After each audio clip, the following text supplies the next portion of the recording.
గుర్తొచ్చింది. ఉడతా అంటే గుర్తొచ్చింది. నీకు ఉడతా భక్తి అంటే తెలుసా జాను? ఉడతా భక్తి అంటే ఏంటి మమ్మీ? దానికి ఒక చిన్న బ్యూటిఫుల్ స్టోరీ ఉంది. స్క్విరెల్ అండ్ రాముడ్ స్టోరీ చెప్పనా? ఓకే మమ్మీ చెప్పు. సీతాదేవిని రావణుడు లంకకి తీసుకెళ్ళాడు కదా.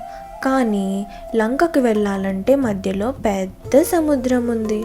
అందుకే ఆ సముద్రం దాటడానికి శ్రీరాముడు వారధి కడుతున్నాడు. వానరులు అందరూ పెద్ద పెద్ద రాళ్ళు తీసుకొచ్చి చాలా కష్టపడి హెల్ప్ చేస్తున్నారు.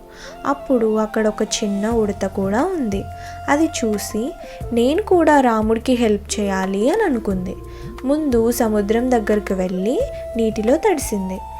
ఆ తర్వాత ఇసుకలో పొర్లింది. దాని బాడీకి చిన్న చిన్న శాండ్ అంటుకుంది. అంటుకున్న ఇసుకను దాంట్లో వదిలింది. మళ్ళీ తిరిగి వెళ్ళి అలాగే హెల్ప్ చేస్తూనే ఉంది. అది చూసి కొన్ని వానరులు నవ్వారు.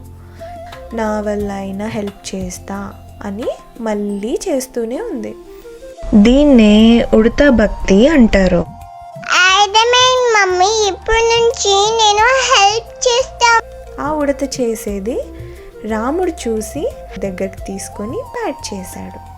అప్పటి నుంచి ఉడత వీపు మీద ఉన్న లైన్స్ రాముడి గుర్తుగా చెప్తారు.